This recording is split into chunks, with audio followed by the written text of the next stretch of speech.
Good day, dear PE Natic students. We are here to learn about the history of PE and sports, development of PE, as well as the learning and motor behavior. My name is Aljam Saguna Sangwensa, your teacher for this lesson. All subjects in the curriculum have historical background, and even the physical education has its own historical backgrounds too, through different nations and different age and eras. But before we go to our first discussion, in 5 seconds, I want you all to identify the pictures if what are the 3 nations we will going to discuss first. Are you ready, my dear PE Natic students? Let's go!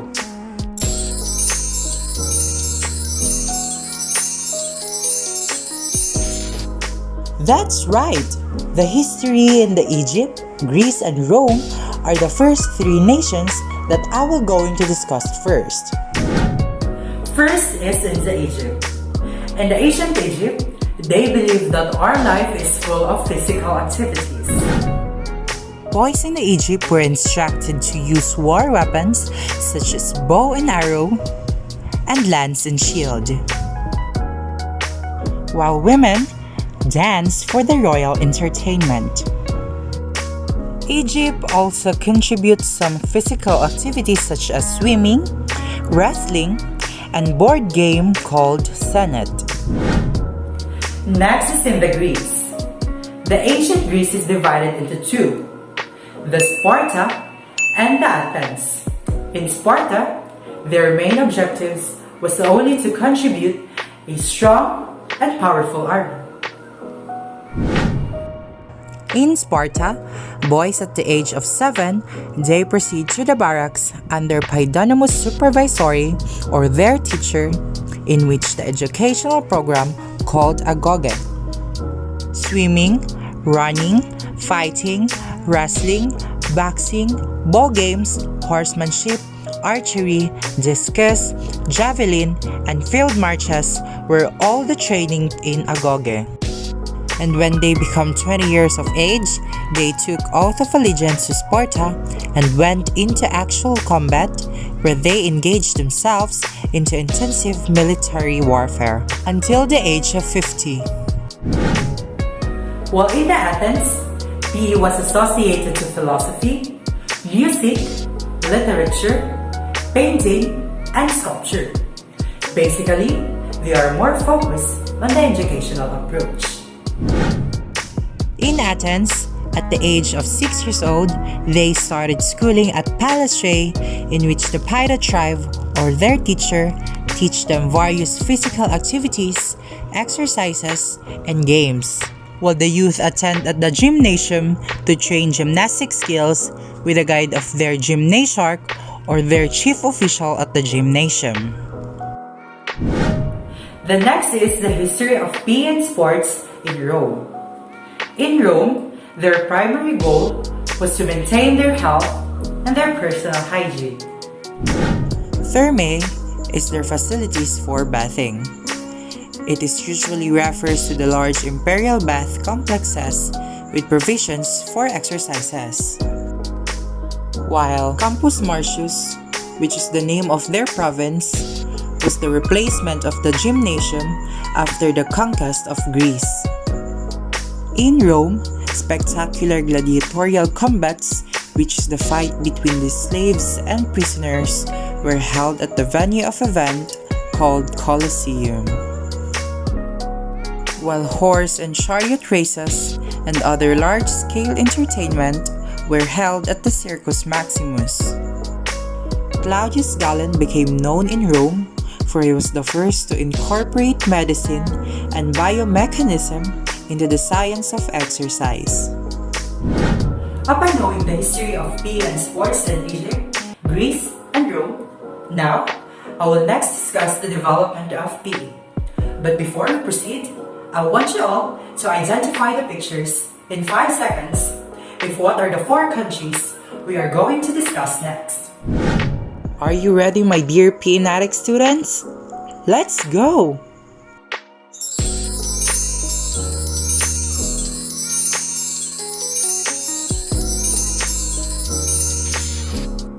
That's right! The development of PE in China, Germany, Sweden, and USA are the next countries that I will going to discuss. First is the development of PE in China. All throughout the ancient China, the first developed physical activity is the Kung Fu. They believe that Kung Fu is a mild exercise similar to gymnastic-oriented calisthenics was formed. Second is the development of PE in Germany. In Germany, PE became more developed than ancient China because of the various contributions of different people. In Germany, the first contributor is John Bernard Blaisdell. His great contribution to the development of PE is that in 1774, he established the first school which is called the Philanthropianum in Europe that offered a program where physical education is part of the curriculum. The second contributor in Germany is Johann Christoph Friedrich Getzschwitz.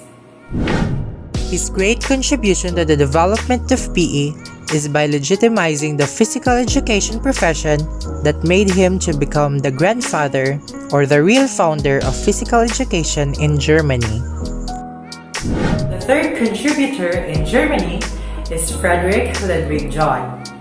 His great contribution to the development of PE is the German Turnverein movement in the spring year 1811.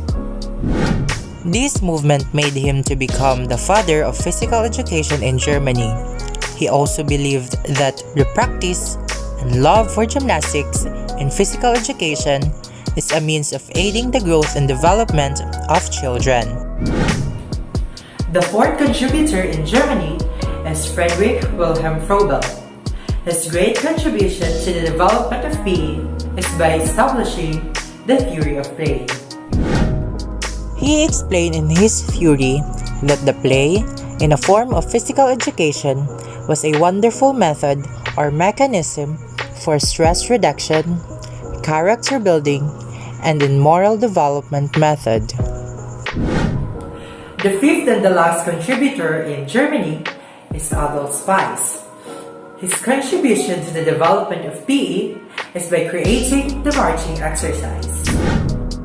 He believed that by the marching exercises, it will help students in their class organization, discipline, and posture improvement or development.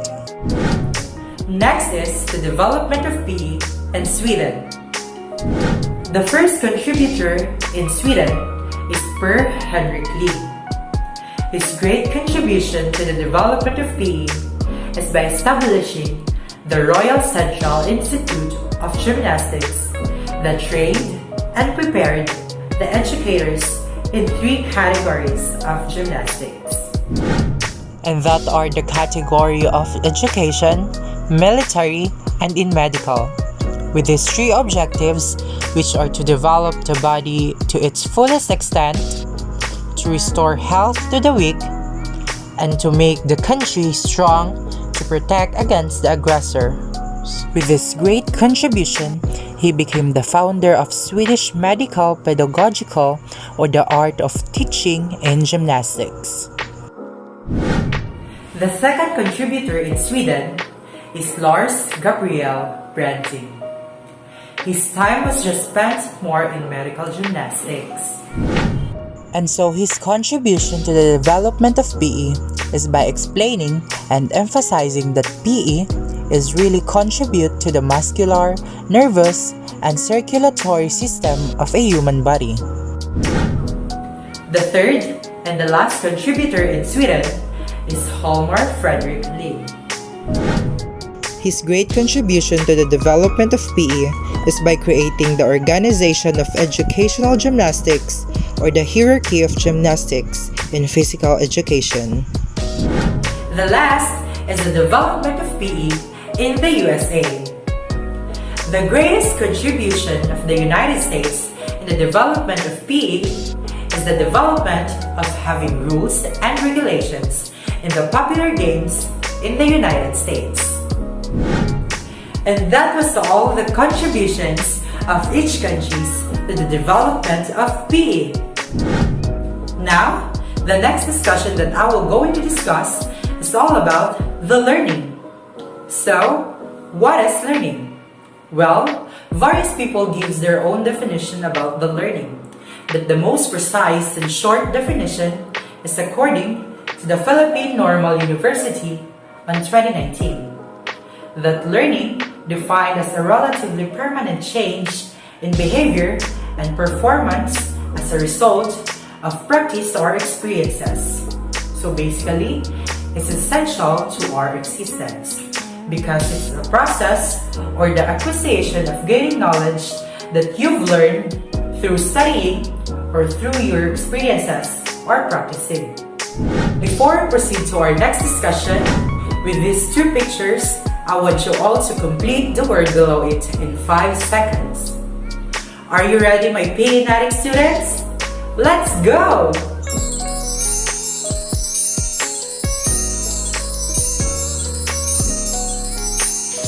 That's right!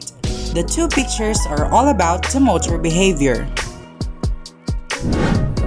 So what is motor behavior? Well, motor behavior simply refers to the various activities and understanding of learned movement skills. It involves every movement from involuntary pitches to goal-directed action from every part of our body. The motor behavior have 3 classifications. First is the motor learning. Motor learning is the method of studying or learning a new movement skills wherein the trainee refines and makes automatic desired movements via practice and absorption. While motor control is all about the study of neurophysiological and behavioral processes affecting the control of skilled movement.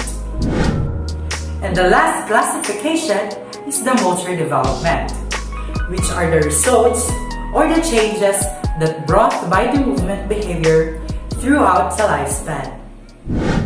And that completes our discussion for this day.